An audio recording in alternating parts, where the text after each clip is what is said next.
Friends, ఈరోజు మా అమ్మమ్మ చేసేలాగా మీకు చేపల కూర సింపుల్గా ఈజీగా తక్కువ ఇంగ్రీడియంట్స్తో ఎలా చేసుకోవాలో చూపిస్తాను.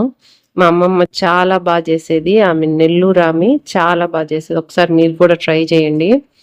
1 కేజీ చేపలు తీసుకొని దాంట్లో 1/2 కేజీ ఫ్రైకి పెట్టి 1/2 కేజీ పులుసు పెట్టుకోవడానికి తీసుకున్నాను. చేపలు ఫస్ట్ ఎప్పుడు ఉప్పేసి క్లీన్ చేసుకోవాలి.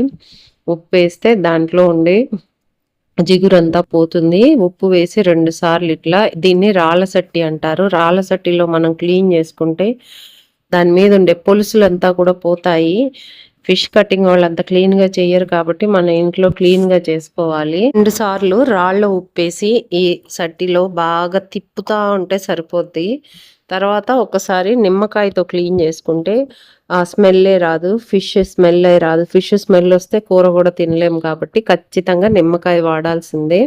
లేదంటే కొంతమంది వెనిగర్ వాడతారు.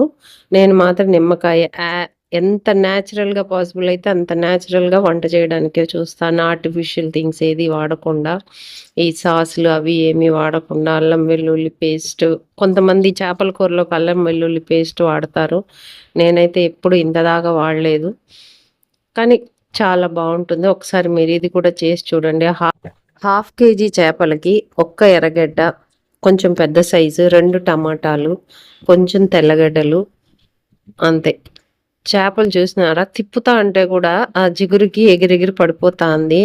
ఏదో బతికిన చేపల్లాగా ఎగిరి పడతాంది. కానీ చేపలు ఎప్పుడు మీరు ఫ్రెష్‌గా తెచ్చుకోండి. లైవ్‌లో ఉన్న చేపలు తెచ్చుకోండి. ఫ్రిడ్జ్‌లో పెట్టినవి, ఐస్ పెట్టిన చేపలు తెచ్చుకోమాకండి. దానికంటే తినకుండా ఉండడం చాలా మంచిది. ఇదిగోండి మట్టి బాండిల్లో చేస్తా అన్నాను. టేస్ట్ అదిరిపోతుంది మట్టి బాండిల్లో చేస్తే. హెల్త్‌కి కూడా మంచిది. 3-4 గరిటెల నూనె పోసుకోండి. కొంచెం పెద్ద సైజు ఆనియను, ముందుగా మెంతులు వేసుకోండి. ఒక 1/2 స్పూన్ మెంతులు, ఓ 2 స్పూన్లు ఆవాలు, ఒక 1/2 స్పూన్ జీలకర్ర, ఇవన్నీ బాగా చిటపటలాడిన తర్వాత మీకు వినిపిస్తుంది కదా ఆ చిటపటల సౌండ్. 2 పచ్చిమిరపకాయలు నిలువుగా కట్ చేసుకొని ఆయిల్లో బాగా వేపుకోండి. మిరపకాయలు కొంచెం వేగిన తర్వాత ఒక ఆనియన్ తీసుకున్నాం కదా, దాన్ని బాగా చిన్న చిన్న ముక్కలుగా చేసుకొని బాండిల్లో ఆయిల్ వేసి బాగా వేపుకోండి.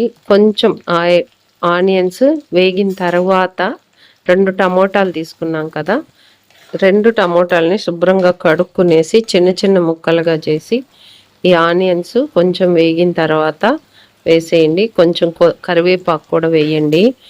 ఫ్రెష్ కరివేపాకు అయితే బాగుంటుంది, మనకి చూడటానికి కూడా బాగుంటుంది, టేస్ట్ బాగుంటుంది. కొంచెం కొత్తిమీర కూడా, ఇదిగోండి 2 టమోటాలు తీసుకున్నాను. వీటిని బాగా కడిగేసి చిన్న చిన్న ముక్కలుగా చేసుకునేసి, కొంతమంది ప్లేట్లో కట్ చేసుకుంటారు. నేను ఆ ఒక్క డ్రాప్ జ్యూస్ కూడా వేస్ట్ అవ్వనీయకుండా బాండిల్లోనే కట్ చేసి వేసేస్తా అన్నాను డైరెక్ట్గా. కొంతమంది ప్లేట్లో కట్ చేసి మళ్ళీ దాన్ని తీసుకొచ్చి బాండిల్లోకి వేస్తారు. నేను అలా కాకుండా డైరెక్ట్గానే టమాటాని ఇట్లా బాండిల్లోనే కట్ చేసేస్తాను. ఎందుకంటే మా అమ్మ ఇలానే చేసేది. వాళ్ళు వంట చేసేటప్పుడు టైం మేనేజ్మెంట్ ది బెస్ట్.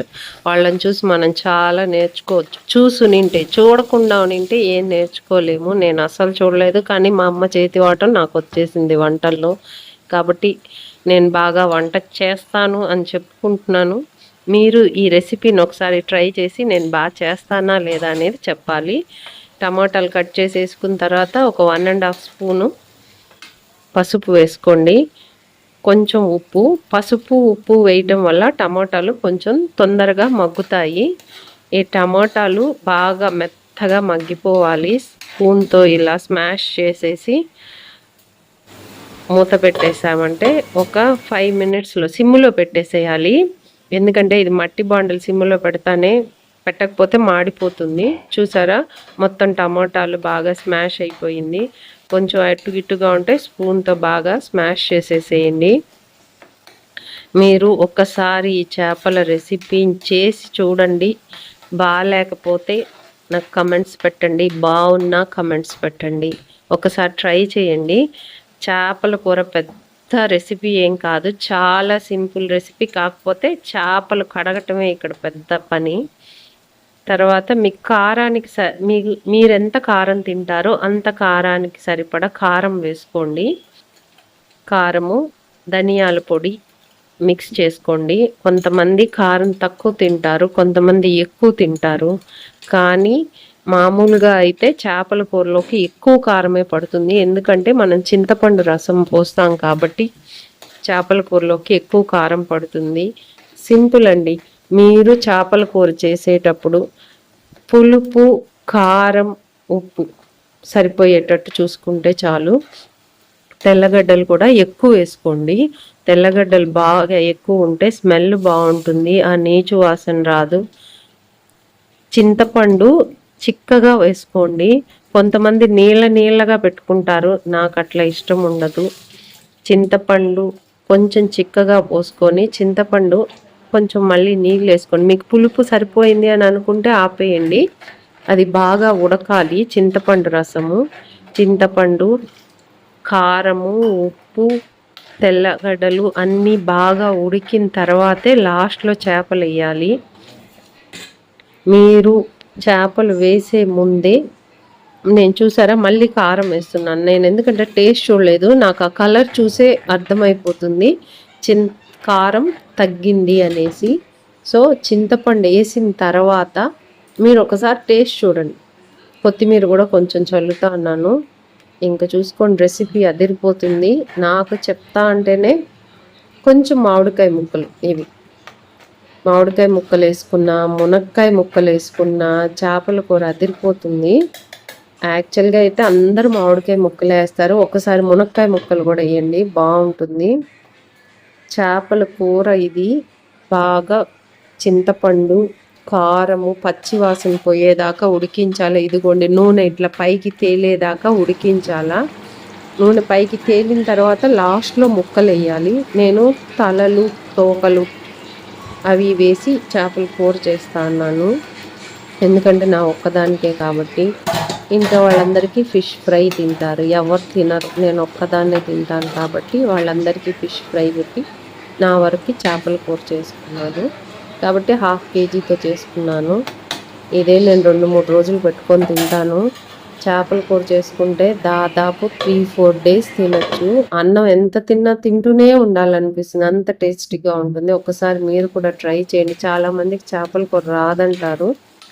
చేపల కూర ఏం పెద్ద రెసిపీ కాదు, అన్నీ కరెక్ట్గా వేసుకుంటే ఇంగ్రీడియంట్స్ తక్కువ, చాలా ఈజీ. కాకపోతే కరెక్ట్గా పులుపు, ఉప్పు, కారం సరిపోతే చాలు, చేపల కూర అదిరిపోతుంది. ఒక చేపల ముక్కలు వేసిన తర్వాత ఒక 5 నుంచి 10 నిమిషాలు చేపల ముక్కలు ఉడికిపోయాయంటే లాస్ట్లో మెంతి పౌడర్ ఇట్లా చల్లేసుకోవాలి. మెంతి పౌడర్ ఒక చిటికెడు చల్లుకోండి, ఎందుకంటే ఆల్రెడీ ముందే మనం మెంతులు వేసాము, లేదంటే చేదైపోద్ది. మెంతి పొడి వేసి స్టవ్ ఆపేసేయాలి, మట్టి బాండులు కాబట్టి. ఇంతే అండి, సింపుల్ ఈజీగా చేపల కర్రీ. కొత్త వాళ్ళు కూడా నేర్చుకోవచ్చు. ఒకసారి ట్రై చేసి టేస్ట్ చూసి ఉద్విగ్న ఫుడ్స్ని సబ్స్క్రైబ్ చేయండి, లైక్ కొట్టండి, బెల్ బటన్ కొట్టండి, కమెంట్స్ చేయండి. Thank you.